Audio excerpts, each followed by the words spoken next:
माननीय निवेदिता दीदी जी, चतुर्वेदी जी, मध्य प्रांत के इस महाशिविर के आयोजक और संयोजक, मेरे साथीगण यहाँ पर मुकुल जी, प्रवीण जी, और भविष्य के भारत के कर्णधार आप सब लोग जो यहाँ पर हैं, मुझे बड़ी प्रसन्नता है यहाँ पर आप लोगों से मिलने का, आप लोगों से बातचीत करने का मुझे अवसर दिया विवेकानंद केंद्र मध्य प्रांत ने। कल शाम को जब मैं यहाँ पर आया तो प्रवीण जी ने मुझे बताया कि आज की सत्र का विषय है राष्ट्र शक्ति के समक्ष अंतर्बाह्य चुनौतियां। इसमें भारत का नाम नहीं था। राष्ट्र शक्ति के समक्ष या भारत के समक्ष। तो मैंने सोचा कि मैं पहले भारत की बात तो बाद में करूंगा, मैं राष्ट्र शक्ति के बारे में कुछ कहूंगा।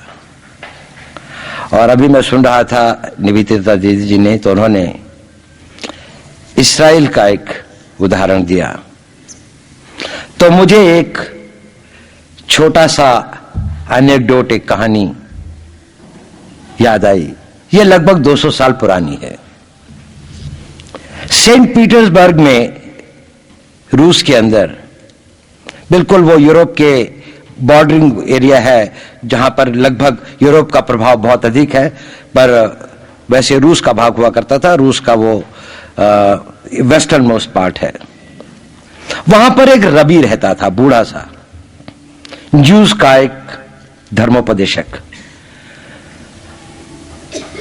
तो वहां के बिशप ने अपनी एक मेमोइर्स में यह बात लिखी है कि एक बार मैं उस रबी के पास गया और मैंने उससे कहा कि इतने सैकड़ों सालों से आप लोग लड़ रहे हो,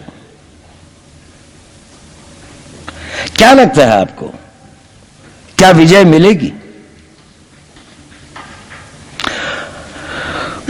उसने कहा हां, विजय तो जरूर मिलेगी। उसने कहा कहां है विजय? आप लोग सभी जगह तो पिट रहे हो, हार रहे हो, मारे जा रहे हो। तो उसने कहा अभी तो लड़ाई जारी है, खत्म तो नहीं हुई। तो उसने कहा ये खत्म कब होगी? उसने कहा ये लड़ाई तो तभी खत्म होगी जब हम जीतेंगे। इसे कहते हैं मनोबल। The war is on till we are victorious. जब तक हम नहीं जीतेंगे तब तक लड़ाई समाप्त नहीं होगी। उसने और भी सवाल पूछा। उसने पूछा तो आपके पास विजय पाने के लिए क्या है? न सेना है, न राज्य है, न साधन है, और इतनी छोटी सी जनसंख्या है, वो भी दुनिया भर में बिखरी पड़ी है। उसने कहा हमारे पास हमारा मनोबल है, हमारे पास वो इच्छा शक्ति है, वो दृढ़ संकल्प है, और जब तक हमारे पास वो है हमारी लड़ाई जारी रहेगी। तो क्या आपकी सबसे बड़ी चुनौती क्या है? इस पर आकर वो रबी रुक गया।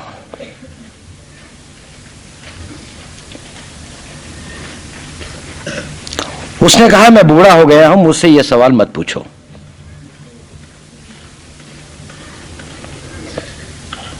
तो उस आर्क बिशप ने इंसिस्ट किया कि बताओ तुम्हारे सामने सबसे बड़ी चुनौती क्या है?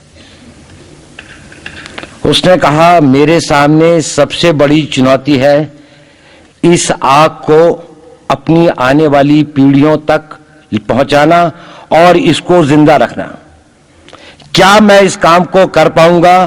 क्या हमारी पीढ़ी इस काम को कर पाएगी? सबसे बड़ी चुनौती यह है। बाकी रास्ता तो यह खुद निकाल लेंगी। क्या हम अपने युवा वर्ग में आस्था और विश्वास पैदा कर पाएंगे? शब्दों की आस्था, शब्दों का विश्वास नहीं, आत्मा की आस्था, हृदय का विश्वास। यह पर्यायवाची शब्द नहीं है। आस्था, जो उसने शब्दों का प्रयोग किया था, आस्था फेथ है जिसमें रीजन नहीं है, उसमें तर्क नहीं है। विश्वास कॉन्फिडेंस है जिसमें तर्क है। विश्वास टेंजिबल्स में होता है, आस्था एब्स्ट्रैक्ट में होती है। यानी आस्था उन चीजों में होती है जिसको आप देख नहीं सकते, जिसको आप छू नहीं सकते, लेकिन महसूस कर सकते हैं आत्मा की गहराइयों से। विश्वास उन चीजों का होता है जिनको आप देख सकते हैं, जिनको आप नाप सकते हैं। विश्वास होता है आपके नेतृत्व में, विश्वास होता है संगठन में, आस्था होती है अपने विश्वासों में, आस्था होती है अपने धर्म में, आस्था होती है उन फिलोसॉफिकल, उन आपके जो तत्व हैं, जो जीवन के सारभूत तत्व होते हैं, उनमें आपकी आस्था होती है। उसके लिए कोई रीजन नहीं होता। जब आप अपनी आस्थाओं को तर्क के द्वारा या अपने विश्वास को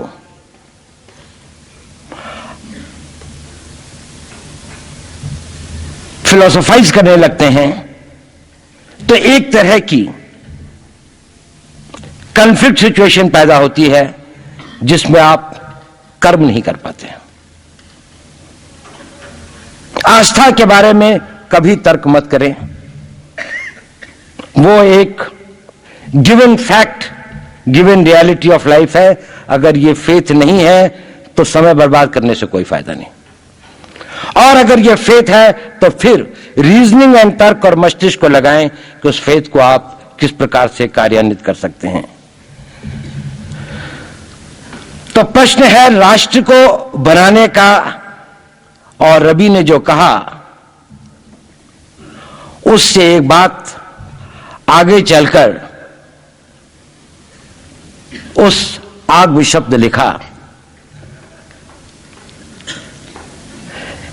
कि जिंदगी की लड़ाई में, आस्था की लड़ाई में, विश्वास की लड़ाई में सबसे बड़ी लड़ाई और सबसे पहली लड़ाई बड़ी मुश्किल होती है। अगर आप वो पहली लड़ाई जीत गए तो आपका मनोबल कभी नहीं टूटेगा। चाहे कितनी ही विपदाएं आए, कितनी ही मुसीबतें आए, कितनी ही कठिनाइयां आए,